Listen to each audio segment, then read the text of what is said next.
Hey, what's up you guys? Welcome back to my channel. If you're new here, hi, hello, I'm Lydia, and if you are new here, make sure you hit the subscribe button, join the growing family, turn notifications on, and while you're down there, give me a thumbs up because it really does help me out. So I've been getting a lot of compliments on my pink hair, and I want to be transparent with you guys. It's literally a clip.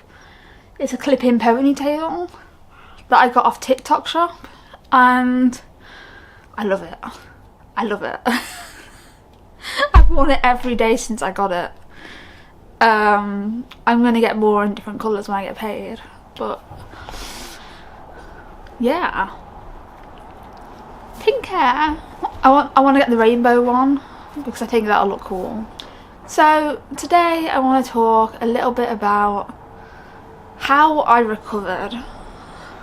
Now this is going in the terms of BPD. This was requested, so I'm making it. Requested by here. So let's take you back to the beginning. I'm gonna have to some storage on my camera. That's a little better. Got some more storage on my camera. Got more than 16 minutes because this is going to be a lengthy video. I can tell you that already. And it's not because it's complicated, it's because there's so much to the recovery. And I'm going to be very blunt and say therapy did not help me. Therapy was not a big part of my recovery journey. A lot of it was through I mean, I have done a lot of therapy, so obviously it's played a part, but I haven't religiously stuck by therapy, and I don't use DBT skills. Anyone knows me knows I hate DBT. I get offered it all the time, and I always say no. Because BPD is, I'm recovered from BPD. I'm a recovered borderline. My struggle's always schizoaffective disorder bipolar type. And if you want to see more videos on schizoaffective disorder bipolar type, links on the iCard up there. So let's start at the beginning. Little old me at age 17 receives a diagnosis of borderline personality disorder, and I know it's now known in the UK as emotionally unstable personality disorder. As this is a global channel, I'm referring to it as BPD, borderline personality disorder, because that is the common name across the world. So at the beginning, little 17-year-old me went to a first community mental health team appointment because I was transferred from CAMHS to adults. There was no break between my treatment there. So I got referred the day before my birthday. And I saw someone on the, I guess I was 18. A little 18-year-old me. That's 10 years ago, guys. That's 10 years ago. I'm 28 on the 4th. Oof. Damn, 10 years. Ooh, I've got hiccups. So, little 18-year-old me goes to a community mental health team appointment to be told by a psychiatrist, Lydia, you have borderline personality disorder. And I was like, what's that? And she told me to Google it. A for effort. I mean, would it have killed her to tell me a little bit more about what was going on? I had a Sony phone at the time, I think. Oh wait, no, I got the Sony phone for my birthday, so yeah, I had a Sony phone. And I was unmedicated for everything because they said you don't need medication for borderline personality disorder. So okay, fair enough. At least I know what's going on now. That was before I knew about the stigma behind BPD. Now, as we all know, BPD has got a lot of stigma surrounding it, and it's actually quite complicated when it comes to getting help. because I was diagnosed with major depressive disorder as well, and I had anxiety, and it wasn't until I moved to London that I actually got medicated for all my anxiety and depression. I was trialled on medication in Preston, but they took me off it because of risk, which is fair enough. I was engaging in very risky behaviours, so I don't blame them.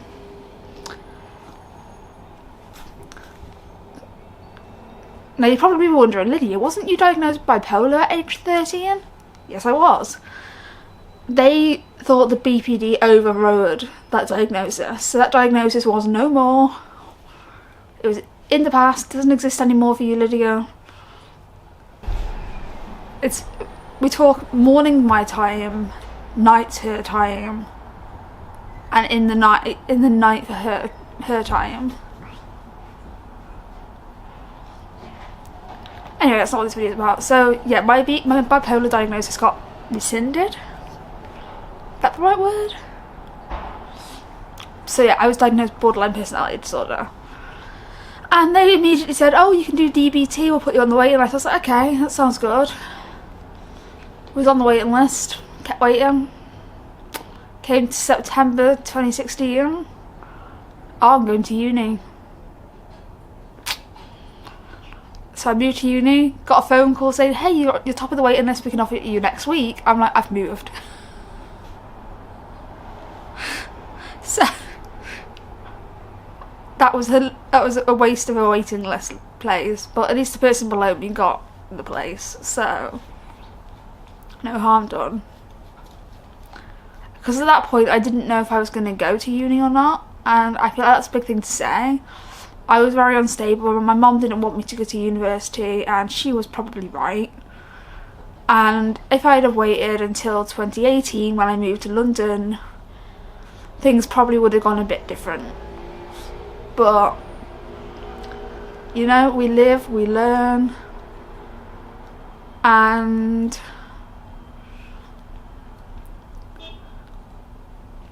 we just have to accept things as they are. So in Preston, I went to my GP, she referred me to a mental health team. They saw me quite quickly, and they said, you need to do DBT. So the first instance, they said, we can do an intense course for you. It's a week long. You go to this place for 5 days, 6 days, because you repeat your first day. And that'll get you kick-started ready to do the full DBT course that we're going to put you on the waiting list for. I was like, okay, I'll do that. Oh my god. That intense treatment course, they did not warn me that A, you have to eat in a group. 2, if you don't eat, it gets recorded. 3, if you refuse meals 3 days in a row, they make you see a psychologist.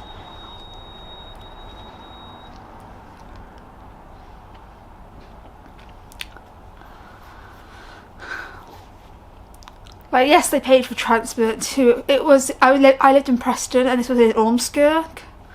Just going through things so quickly, and as you know, I'm dyslexic and I have ADHD and autism. It was going through it so quickly that I couldn't keep up with it mentally, and at the end of the week they ask you to fill out feedback. I'm like, what did you learn? And I'm just like, I can't fucking remember. So that was a bit pointless, but I did it. Then when I got back to going to uni again, I got a letter in the post saying you've been accepted onto a DBT course at Preston Hospital. I was like, okay, that's better. That's not as far to go. I can walk there. Because anyone doesn't know, in Preston, I used to walk absolutely everywhere. I walked from Preston to Blackburn, which I'll put on map on the screen. It's a long walk. And back again. But I walked to there and back with a dead phone. I did have my iPad on me though, so I could listen to music. So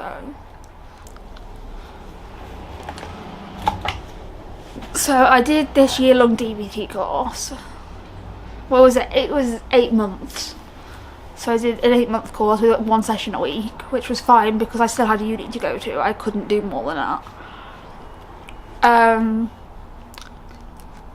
During that time, my BPD really started acting up and I was chronically suicidal.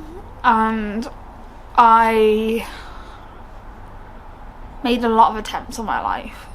I was sectioned a lot, I was in and out of hospital, I couldn't get to uni because I was so unwell, and I was put on medication that made me sleep, that made me manic, and it was just not a good time in my life.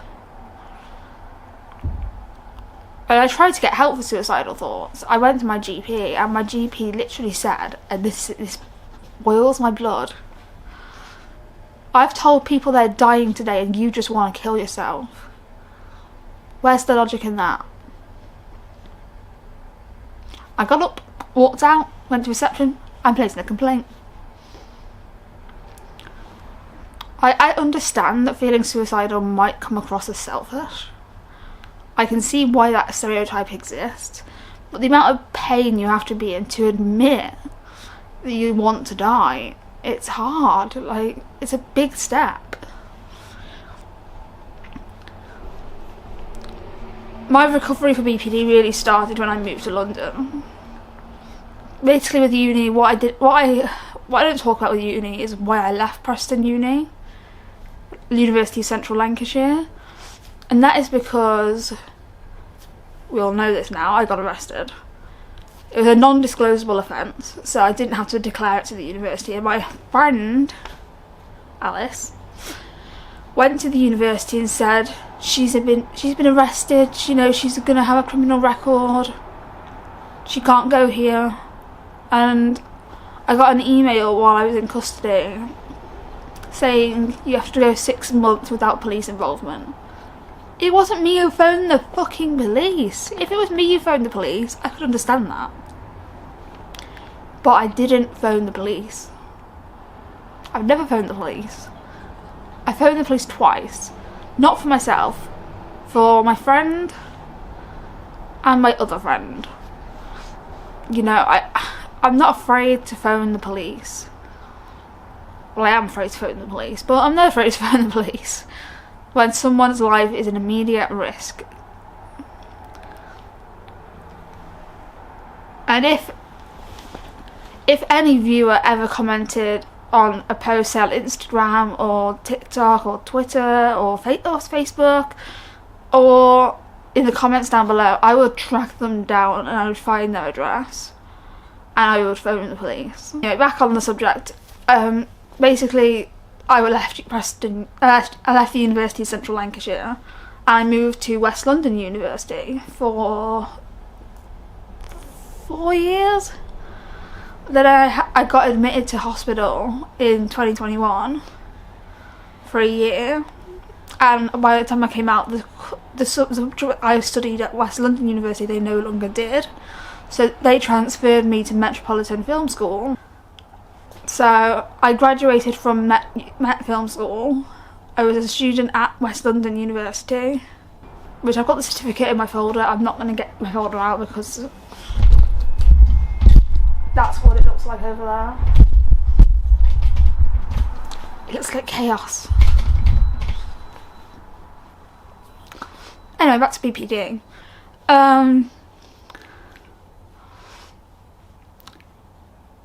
When I moved to London, I immediately sought out help because I was struggling. Like the summer I was at my mum's for, I was struggling a lot. I nearly threw myself out a 3-story window, but I didn't want to scare my sisters, so I didn't do that.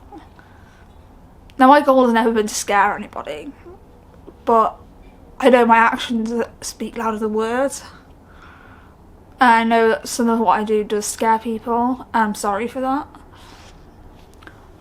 But BPD recovery. I did another intense course of DBT. Bit easier to follow because it was over 2 weeks. And we was allowed to take notes, we was allowed to take photos of what was on the board. My phone to this day still has all of them screenshots. The intense DPD course did help because it was done at a slower rate. I was able to keep up with that, and the fact that I was able to keep up with it is a big deal. It taught me some of the key coping skills like breathing exercises, mindfulness, medication.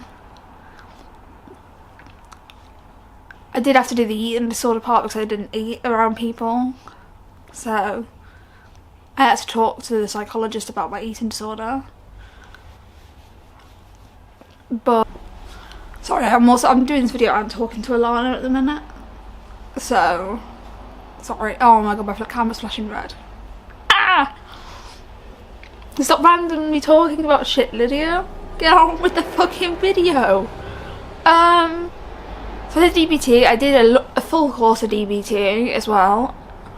When I was in one of my hospital admissions, I did DBT, but a lot of it has been self-improvement and working on myself that's really helped. Like, I've been able to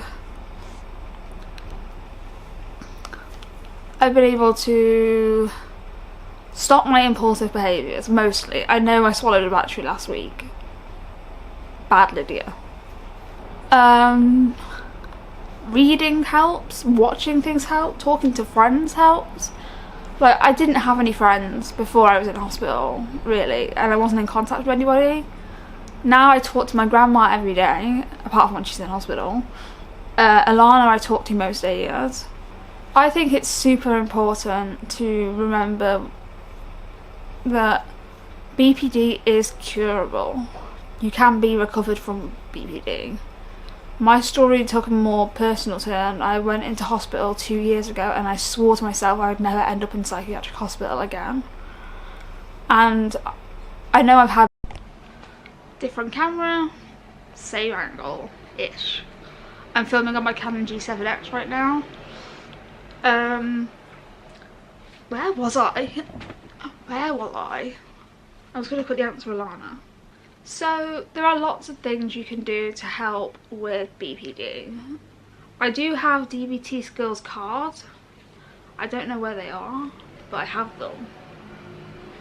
And they are helpful. I'm not saying DBT is a complete waste of time. Give me a second. Sorry, I'm talking to Alana at the same time as making this video, so I keep pausing to answer Alana because she's struggling at the minute. So, I'm being a good friend. I think I'm doing the right thing. I try my best. So, moving on to how I recovered. Basically, I stopped listening to that internal monologue of you need to self-destruct, because no, I don't need to die.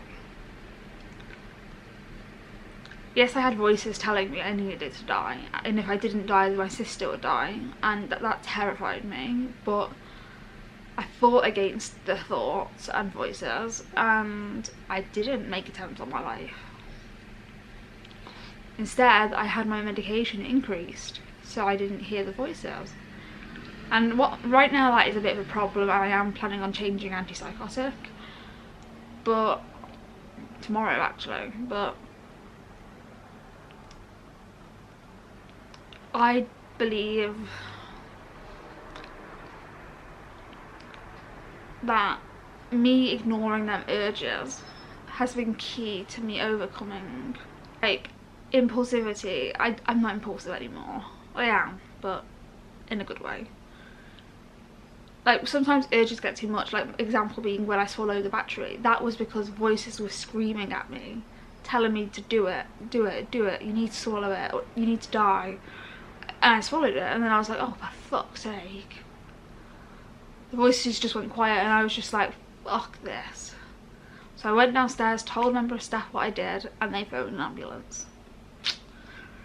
Then I spent 3 days in hospital.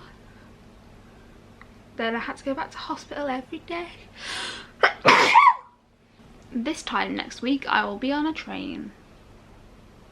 and this isn't going up before then, so by the time you're watching this, I am no longer in London. I am at my mum's for my birthday. Yep.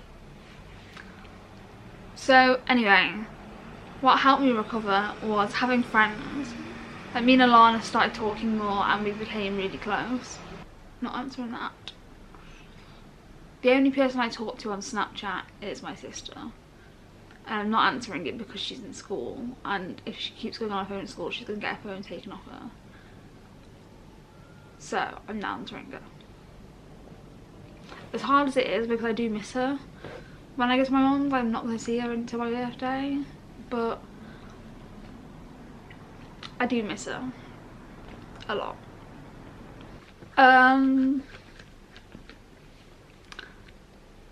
The key thing in my recovery from BPD was definitely having friends around me. I say around me, none of them live locally. I have Serenity, I have Aaron, who I visited last time I was at my mum's, I have Alana. Recovery for me looked like this. I've done DBT 4 times. Kind of 4 times, technically 2.5. We'll go 2.5. No, 3 times. There's 3 times. There's 2 halves. And maths. I'm not going to get all into that.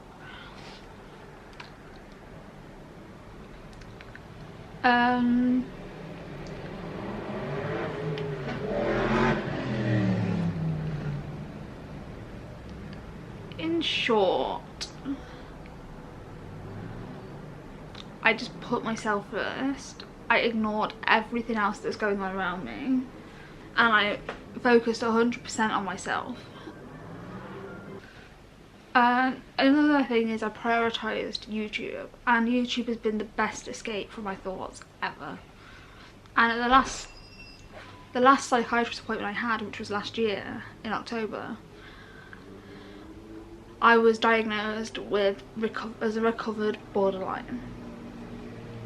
I wasn't engaging in suicidal activities, I wasn't in being impulsive, I wasn't spending all my money, I wasn't trying to self-destruct, I don't really know what else to say. I haven't done anything special, I just moved on in life. I moved on from BPD.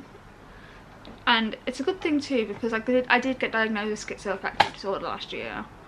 And that took over my priority. Like, I've been more focused on that than I have on shut up phone. Getting text from Universal Credit.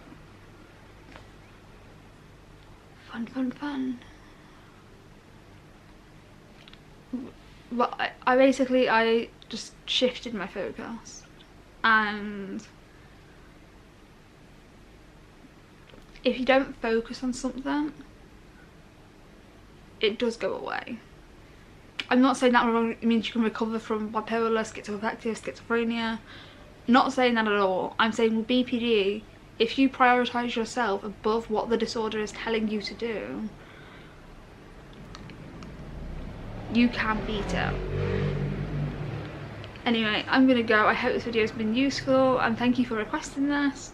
If you've got any video requests or videos you'd like to see, let me know in the comments down below. Leave a thumbs up, and of course, please subscribe. Bye guys.